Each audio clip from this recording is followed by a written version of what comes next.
This is 5 on your side at 6. Focused on you. 5 days into the school year, and transportation troubles remain within the St. Louis public schools. Thank you for being with us tonight. I'm Ann Allred. And I'm Kelly Jackson. Megan Kernan went to district headquarters today as parents search for answers. What did they learn, Megan? Well, not only are there still children who don't have transportation to school, but there are also parents who still aren't getting any answers about why, including one mom whose 7-year-old son with special needs was left waiting for a ride to school that never showed. It should not be this hard to get kids to school. Since Monday, many parents have reported not being able to get a hold of anyone when calling the main SLPS transportation number. Shakara Green has been calling since Monday morning. She finally got a hold of somebody Friday and still can't get any clear answers or solutions. I'm not going to be able to reach anyone over the weekend, and come Monday, my son probably is still not going to have transportation to school. Why did Miss Tina tell me that the computers was down? Oh, I don't know. 5 days later, Green's son still has not been picked up for school. I'm beyond frustration now.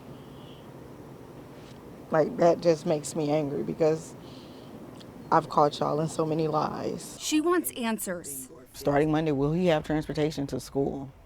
Or is this going to be something that's lingering over our heads all weekend? Is this something that I'm going to have to stress about? So we went to district headquarters to ask those questions for her. We're just trying to look to talk to somebody to get some answers. So we don't have clearance. We were kicked out of the building and told to wait outside on the sidewalk for somebody to answer our questions about their lack of communication. More than 20 minutes passed and nobody showed. It shouldn't have to take a whole week to get this resolved. Shakara says if it's not resolved soon, she'll have to quit her job and homeschool her son. The last thing she would want to do. I just don't have any words, and something has to be done. This is ridiculous at this point. A spokesperson for the St. Louis mayor's office says they're also frustrated by the district's lack of communication and have not been able to get any answers. They say not only is this concerning, it's unacceptable. The Missouri Department of Elementary and Secondary Education says they're aware of the situation and are providing SLPS technical assistance. I know you'll keep us posted, Megan. We are learning new details tonight about the suspect killed in a shooting involving police that also claimed the life of an Alton police canine.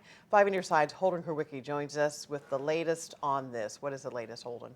Well, Kelly, Illinois State Police identified 27-year-old Vernon Randall Jr. as the suspect killed in the shooting that killed Odin, an Alton police canine, and left another officer recovering from his injuries.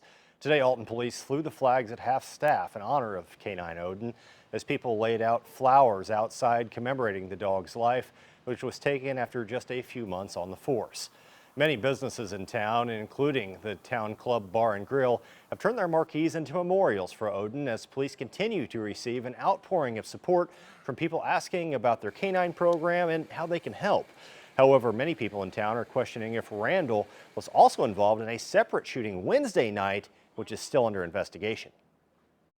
It's scary. My wife was very upset about it, and I told her it's part of the way things are today, and not that it should be that way by any means, but you can't live your life scared either. Alton police say that they are accepting checks as well as PayPal and Venmo donations for their canine program. They're also aware that multiple fundraisers have popped up online in support of their canine program, but they are not directly affiliated with the department. Ann? The water in Benton Park Lake is disappearing. Several little sinkholes have opened up around it. And if it sounds mysterious, it's because it is. Park officials have no idea what's causing this to happen. Tracy Hinson talked to the City of St. Louis Parks Department about what steps they are taking towards repairs. And she is live. Tracy. And those repairs are not optional for the City of St. Louis. Right now, a section of the park is dangerous. It's roped off, and the sinkholes that are behind those barriers, they just don't know how deep they are.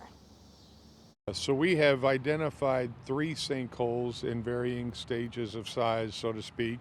An overgrown, creepily person-sized one, this large landslide-looking one under the sidewalk that looked very dry even though it was next to the lake, and a few others that are just starting to form, looking like dinosaur footprints in the grass. I've seen a bunch of the tape up and a little curious on what was going on. He was hoping for a bit of adventure in the city. I've heard some rumors about the sinkhole and possible cave access. No luck there. They don't even look that cool. I wasn't sure if it was a sinkhole, if it was like some sort of construction or something, honestly. Just taped off for safety. And we're trying to find the origin of them and where we are with how deep they are and make sure we're keeping an eye on the lake itself. Keeping an eye on the lake because water is draining from it. They just aren't sure where it's going. If we drain the lake completely, it's a 1 acre lake. That would be very extensive. So we're unsure of exactly what's across the lake on the bottom all the way across. We could find out though. Extensive and expensive, so they'll watch it instead. I don't have any specificity on the time frame, but we definitely would hope that we'll get it rectified before the winter. If these are normal sinkholes, here's how they fix them. You try to identify how deep they are, and then you can use fill, aggregate, soil, bentonite, clay, whatever that is. Now, in the few hours that we have been here, we have actually watched that lake drop. Right now, it probably is about 12 to 14 inches from the original water line. Now, they are hoping to make those repairs before winter when the freeze-thaw cycle begins. In St. Louis, I'm Tracy Hinson, 5 on your side. Highland, Illinois seems to be the place to be this weekend. Kirkin Fest is underway at St. Paul Parish, and Chief Meteorologist Scott Connell is having a great time there, grilling and chilling and all kinds of things. You know, we are having some fun out here, and really things just started. At 6 o'clock is when things kicked off. They got the food line going. They've got fish. They have hamburgers. They have hot dogs. You know, tonight it's somewhat of a limited menu. Tomorrow they expand and go crazy. There's a Bavarian skillet that you just wouldn't believe. They start with breakfast on that thing early in the morning and then go after that all day long. Sausage and peppers and all that. And look, because fried fish, do you see that? Look what I'm having for dinner. That just came, I mean, it just literally came out seconds ago. Hot, hot, hot. Gonna be good, good, good. Now, we don't like hot weather when we're out and having fun, and it's not all that hot this afternoon. We're in Highland, Illinois. You look over at Highland Square right now, and you can see it's really a nice evening over here. The humidity's not too bad. Our temperatures, they're reasonable. We're in the 80s. There's a couple of sprinkles showing up off to our west. Much of that doesn't seem to be reaching the ground, though, and it's weakening as it pushes towards St. Louis. So outside of a random rogue sprinkle this evening, not much else to worry about. It does get warmer, a bit more humid over the weekend. Mainly dry weather this weekend, but that mosquito forecast will stay a little on the high side. So overall, it is warmer. Yes, it's a little more humid. A slim chance we might see a shower as we go through, especially the overnight hours. But Kelly, and it just doesn't look like big rain chances this weekend. Even though it's going to be warmer, the humidity is still in check. We'll see you back out here in Highland, where I think the whole town is coming out for this festival. It looks like it. All right, Scott, thanks. Coming up, friends, family, even strangers rallying around a mother, daughter, and grandmother who were seriously hurt in a car crash. Plus, drivers speeding past Crown Candy are in for a real treat.